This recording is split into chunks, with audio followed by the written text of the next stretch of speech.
अस्सलामुअलैकुम dear students. आज हम एक्सरसाइज नंबर 1.6 यानी मैट्रिसेस चैप्टर का लास्ट एक्सरसाइज सॉल्व करेंगे। तो चलिए स्टूडेंट्स शुरू करते हैं। तो सबसे पहले आप समझ लीजिए हमारे पास यहाँ पर एक टर्म है सिमुल्टेनियस लीनियर इक्वेशंस, ठीक है, यानी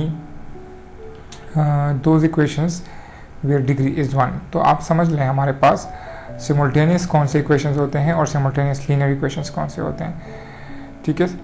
सिमुल्टेनियस लीनियर इक्वेशंस, ठीक है स्टूडेंट्स। तो लीनियर इक्वेशन हमारे पास वो इक्वेशन होते हैं जहां पर हमारे पास डिग्री होती है 1, ठीक है स्टूडेंट्स, डिग्री इक्वल्स टू 1। जैसे कि एग्जांपल के तौर पर मैं यहाँ पर आप लोगों को कह देता हूँ 2x + 3y इक्वल्स टू -1, ठीक है students, 2x + 3y equals to -1। जब मैं डिग्री का नाम यूज़ करता हूँ तो इससे मेरा मतलब उसके पावर होते हैं या एक्सपोनेंट्स होते हैं। अगर आप यहाँ पर देख ले तो हमारे पास कुछ भी नहीं है यानी 1 है, और यहाँ पर भी हमारे पास 1 है। तो इस इक्वेशन का हमारे पास डिग्री जो है वो 1 है। इसी तरह हमारे पास सारे जितने भी इक्वेशंस हैं यहाँ पर कोई स्क्वायर वगैरह नहीं है, यानी लीनियर इक्वेशंस में हमारे पास हमेशा जो है वो 1 ही उसकी डिग्री आएगी। इसके बाद मैं आप लोगों को इसकी जनरल फॉर्म लिख के दे देता हूँ, ax + b इक्वल्स टू 0। ये हमारे पास लीनियर इक्वेशन की जनरल फॉर्म है, ठीक है स्टूडेंट्स। मैं शॉर्टकट में जी फॉर्म इसको लिख कर दे देता हूँ। इसके बाद हमारे पास है सिमुल्टेनियस लीनियर इक्वेशंस। तो सिमुल्टेनियस लीनियर इक्वेशन हमारे पास 2 या 2 से ज़्यादा इक्वेशंस होते हैं। जब भी हमारे पास 2 या 2 से ज़्यादा इक्वेशंस का एक मजमुआ बनता है तो हम उसको सिमुल्टेनियस इक्वेशंस कहते हैं, और इसको हम सिमुल्टेनियस इसीलिए कहते हैं क्योंकि इसको हम बैक वक्त ही सॉल्व कर रहे होते हैं। दोनों इक्वेशंस को हम बैक वक्त सॉल्व कर रहे होते हैं। That is why they are called simultaneous linear equations, ठीक है स्टूडेंट्स। तो उम्मीद है आप लोगों को क्लियर हो चुका होगा। इसके बाद हमारे पास है इसकी सोल्यूशन। तो इसकी सोल्यूशन हमारे पास कुछ यूँ है। हमारे पास क्वेश्चन नंबर 1 है, solve the following system of linear equation using inversion method. तो इन्वर्जन मेथड हम पहले भी समझ चुके हैं और आज हम इसको सॉल्व करेंगे। तो क्वेश्चन नंबर 1 से हम स्टार्ट कर लेते हैं, ठीक है स्टूडेंट्स। तो क्वेश्चन नंबर 1 हमारे पास है 2x + 3y equals to -1। Similarly x - y equals to 2। तो इसकी सोल्यूशन हम स्टार्ट करते हैं। सबसे पहले जो हम करेंगे, हम इस सिमुल्टेनियस लीनियर इक्वेशंस को मैट्रिसेस के फॉर्मेट पे लिखेंगे। तो राइट इन मैट्रिसेस फॉर्मेट, ठीक है, फॉर्म या फॉर्मेट एक ही चीज़ है। तो हम इसको किस तरह से लिखेंगे? तो लिखने के लिए हम सबसे पहले यहाँ पर मैट्रिसेस के ब्रैकेट्स लगाएंगे, ठीक है स्टूडेंट्स। 3 ब्रैकेट्स हम लगाएंगे, उसमें दरम्यान में कॉमास होगा। एक हमारे पास 2 × 2 का मैट्रिक्स होगा और 2 हमारे पास इसके बाद इक्वल का साइन लगाएंगे और एक सिंगुलर मैट्रिक्स हम यहाँ पर लगाएंगे, ठीक है, कॉलम मैट्रिक्स। तो अब इसमें हम वैल्यूज लिखते हैं। तो हमारे पास 2, 3, यहाँ पर भी हमारे पास कुछ मौजूद है यानी 1, लेकिन हम लिखते नहीं, और यहाँ पर भी हमारे पास 1 मौजूद है लेकिन हम लिखते नहीं। तो 2, 3, 1, -1 यहाँ पर हम इसको लिख लेंगे 2, 3, 1 एंड -1। इसी तरह यहाँ पर हम लिखेंगे x, y, और यहाँ पर हम लिखेंगे -1, 2, यानी x इन दोनों में से एक x और इन दोनों में से एक y यहाँ पर आ जाएगा। इसी तरह -1 और 2 यानी -1 ऊपर वाला और 2 नीचे वाला, ठीक है स्टूडेंट्स। इसके बाद हम क्या करेंगे? इसके बाद हम करेंगे ये कि हम इनको लेबल कर लेंगे। ये हमारे पास a हो गया, ये हमारे पास x हो गया और ये हमारे पास b हो गया। यानी मतलब मेरे कहने का ये हुआ कि a और x को मल्टीप्लाई करके हमारे पास b आ रहा है। सो ax इक्वल्स टू b, ठीक है स्टूडेंट्स, यानी a और x हमारे पास मल्टीप्लाई होके b आ रहे हैं। अब हमारे पास करना ये है कि हमारे पास ये चीज़ जो है ये अननोन है, इसको हमने फाइंड करना है। तो इसको फाइंड करने के लिए हम क्या करेंगे? हम इस इक्वेशन में से जो ये वाला x है इसको हम लेफ्ट साइड पे रहने देंगे और a को हम यहाँ पर मूव कर लेंगे। तो a को मूव करने के लिए हम बोथ साइड डिवाइड करते हैं, ठीक है स्टूडेंट्स। तो ax इक्वल्स टू b, इसको जब हम लेफ्ट साइड पे मूव करेंगे तो हमारे पास x यहाँ पर बच जाएगा और a वहाँ पर मूव हो जाएगा, यहाँ पर पॉजिटिव है वहाँ पर इन्वर्स हो जाएगा। ठीक है स्टूडेंट्स, a इन्वर्स b। तो ये हमारे पास यहाँ की इक्वेशन नंबर 1 हो गई। ठीक है स्टूडेंट्स, यानी ये a जब यहाँ पर चलकर आया तो हमारे पास ये क्या हो गया, इन्वर्स हो गया। ठीक है स्टूडेंट्स, बाकी उसी तरह मैंने लिख लिया है। अब हम क्या करेंगे, अब हम इसमें इसकी वैल्यूज पुट करेंगे। अगर अब देखा जाए तो हमारे पास a की वैल्यू मौजूद है, a इन्वर्स की वैल्यू नहीं है, b की वैल्यू हमारे पास सेम टू सेम मौजूद है और x की वैल्यू भी हमारे पास मौजूद है। The only thing we don't have is a inverse.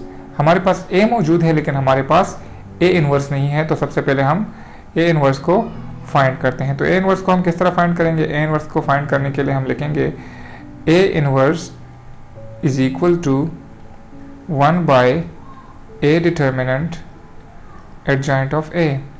ये हम पिछली क्लासेस में सीख चुके हैं। ठीक है स्टूडेंट्स, जिन्होंने पिछली क्लासेस को स्टडी नहीं किया तो मैं आपको आई बटन में लिंक दे दूंगा, आप इस डिटर्मिनेंट और एडजॉइंट को और इसके साथ इन्वर्स को सीख सकते हैं। तो सबसे पहले हम ए डिटर्मिनेंट को फाइंड करते हैं, फिर एडजॉइंट ए को फाइंड करते हैं, फिर इन दोनों को इसमें पुट करेंगे। इसको मैं नाम दे देता हूँ 2। ठीक है स्टूडेंट्स, तो मैं इसको यहाँ पर कर लेता हूँ, यहाँ पर एक लाइन ड्रॉ कर लेते हैं और इसको मैं यहाँ पर सॉल्व कर लेता हूँ। ठीक है स्टूडेंट्स, तो मैं एडजॉइंट फाइंड कर लेता हूँ। एडजॉइंट फाइंड करने के लिए हमारे पास क्या होगा, हमारे पास ये मैट्रिक्स जो है इसके ये वाले एलिमेंट्स इस तरह मल्टीप्लाई होंगे और ये वाले एलिमेंट्स इस तरह मल्टीप्लाई हो जाएंगे। तो किस तरह हम करेंगे, 2 मल्टीप्लाई -1 और दरमियान में याद से आप लोगों ने जब भी हम डिटरमिनेंट फाइंड करते हैं तो दरमियान में हम माइनस पुट करते हैं। ठीक है, और 3 मल्टीप्लाई 1 पिछली चैप्टर्स में हम सीख चुके हैं, डिटरमिनेंट का सेक्शन देख लीजिएगा। तो इस तरह हमारे पास plus into minus -2 and 3 into 1 3 -3। तो हमारे पास इस तरह से करके हमारे पास -5 जो है इसका डिटरमिनेंट फाइंड हो जाएगा। ठीक है स्टूडेंट्स, तो ये हमारे पास इसका जो डिटरमिनेंट है वो फाइंड हो गया। इसके बाद हम इसका एडजॉइंट फाइंड करेंगे। ठीक है स्टूडेंट्स, तो एडजॉइंट फाइंड करने के लिए फिर हम उसी तरह एडजॉइंट a इक्वल्स टू, पिछली क्लास में हम पढ़ चुके हैं कि हम यहाँ पर 2 एलिमेंट्स की पोजीशन चेंज करेंगे और 2 एलिमेंट्स का हम वो चेंज करेंगे साइज। तो यहाँ पर हमारे पास ये जो 2 एलिमेंट्स हैं यानी 2 और -1, ये हमारे पास पोजीशन चेंज करेंगे। तो -1 ऊपर आ जाएगा यहाँ पर, ठीक है स्टूडेंट्स, और 2 नीचे आ जाएगा। और ये जो 2 एलिमेंट्स हैं ये हमारे पास साइन चेंज करेंगे, 3 और 1, यानी ये +3 है तो ये -3 हो जाएगा, ये +1 है -1 हो जाएगा। ये सिर्फ और सिर्फ साइन चेंज करेंगे, पोजीशन चेंज नहीं करेंगे। तो ये -3 हो जाएगा और नीचे हमारे पास हो जाएगा -1। ठीक है स्टूडेंट्स, तो इस तरह करके हमारे पास एडजॉइंट ए और ए डिटर्मिनेंट फाइंड हो चुके हैं। अब इन दोनों को लेकर हम इक्वेशन नंबर 2 में पुट करेंगे जो कि हमारे पास ये वाला है, ये। ठीक है स्टूडेंट्स, तो इसमें पुट करने से हमारे पास क्या हो जाएगा, हमारे पास ए इनवर्स फाइंड हो जाएगा। तो यहाँ पर हम कर लेते हैं A inverse is equal to 1 by A determinant. A determinant हमारे पास ये वाला है -5। ठीक है स्टूडेंट्स, और फिर हमारे पास है एडजॉइंट ऑफ ए, ये वाला जो कि हमारे पास ये वैल्यू है एडजॉइंट ए। तो हम लिख लेते हैं -1 -3 -1 एंड 2। ठीक है स्टूडेंट्स, तो इस तरह करके हमारे पास फाइनली जो है एक वैल्यू हमारे पास निकल कर आ गई है जो कि हमारे पास ए इनवर्स की वैल्यू है। अब अगर हम इस चीज़ को देखें तो हमारे पास एक्स की वैल्यू भी फाइंड हो चुकी है, हमारे पास ए इनवर्स की वैल्यू भी है और हमारे पास बी की वैल्यू भी है। तो हम सबको वैल्यूज़ को लेकर हम इस इक्वेशन नंबर 1 में पुट कर लेंगे। ठीक है स्टूडेंट्स, तो अब हम नेक्स्ट पेज पे इसको लिख लेते हैं।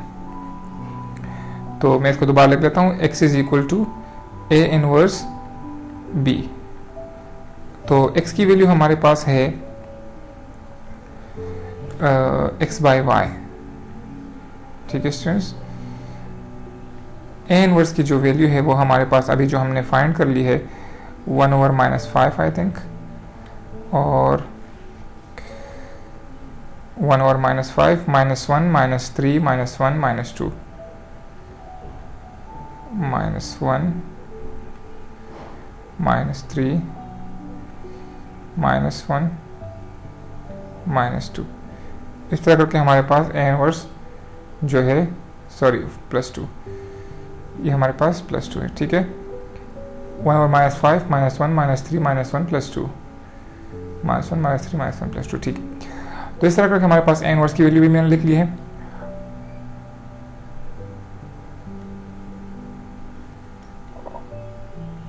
और b की वैल्यू हमारे पास जो है वो है, पिछले से देख कर लिख लेते हैं, -1 2, ये वाली।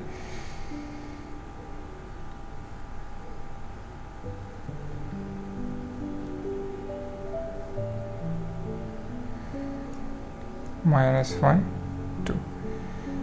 ठीक है स्टूडेंट्स, तो ये हमारे पास वैल्यूज आ चुकी हैं। तो हम क्या करेंगे, हम इसको यहाँ पर पुट कर लेते हैं। तो पुट करने के लिए हम सबसे पहले x की वैल्यू लिखेंगे। x की वैल्यू हमारे पास ये वाली है, x by y equals to a inverse. a inverse हमारे पास ये है 1 over minus 5 minus 1 minus 3 minus 1 plus 2।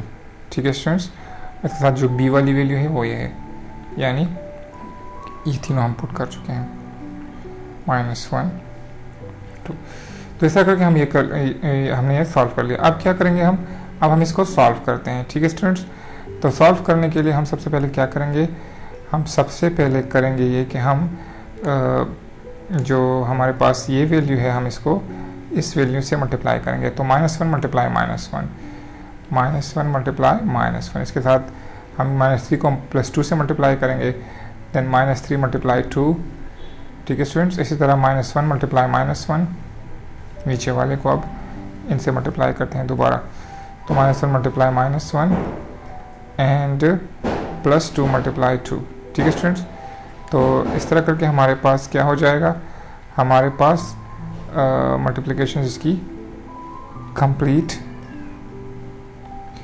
तो minus minus plus and minus minus minus +1 and -3 2 = 6, minus minus +1 and +2 2 = 4। ठीक है students,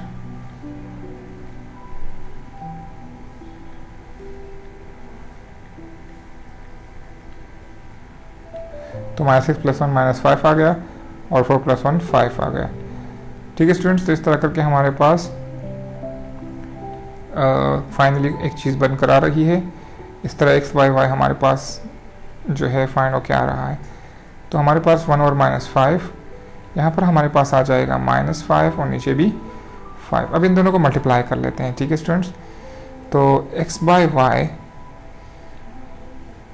1 over -5 multiply -5 and 1 over -5 multiply by 5। तो -5 हमारे पास cancel हो जाएगा -5 के साथ, और 5 हमारे पास 5 के साथ कैंसिल हो जाएगा। तो हमारे पास फाइनली एक चीज़ बनकर आ रही है, इसी तरह इक्वल्स टू 1 by -1। ठीक है स्टूडेंट्स, क्योंकि हमारे पास नीचे भी 1 माइनस बच गया है, तो ये ऊपर के साथ मल्टीप्लाई किया -1। तो यहाँ से हम अगर देखें तो हमारे पास जो है सोल्यूशन सेट जो बन रहा है, तो हमारे पास कुछ सोल्यूशन सेट कुछ इस तरह से बन रहा है कि हमारे पास x की वैल्यू 1 आ रही है और y की वैल्यू हमारे पास -1 आ रही है, जो कि यहाँ से आप लोग देख सकते हैं। x की वैल्यू ये है और y की वैल्यू ये है, और यही हमारे पास जो है इसका सोल्यूशन आंसर हो गया। इन दोनों सिमुलटेनियस इक्वेशंस का हमारे पास x और y वैल्यू कैलकुलेट हो गई है। तो डियर स्टूडेंट्स, उम्मीद है आप लोगों को इस क्वेश्चन की समझ अच्छी तरह आ गई होगी। इस क्वेश्चन को हमारे पास दूसरे भी बहुत से करने के तरीके हैं, लेकिन अगर पेपर में आप लोगों से मैट्रिसेस इन्वर्जन मेथड का पूछा जाए तो आप लोगों ने फिर इसी तरह से इसको सॉल्व करना है। ये बाकी के 4 क्वेश्चन भी इसी तरह हैं। इनमें से ये क्वेश्चन नंबर 2 आप लोग प्रैक्टिस के तौर पर कर लीजिए। क्वेश्चन नंबर 3 और क्वेश्चन नंबर 4 को मैं आप लोगों को इंशाल्लाह नेक्स्ट वीडियो में सॉल्व करके दूंगा। तब तक के लिए इजाज़त दीजिएगा। अपना दोस्तों, रिश्तेदारों और गिरदोनवा के तमाम लोगों का बहुत ही ख्याल रखिएगा। अल्लाह हाफिज़।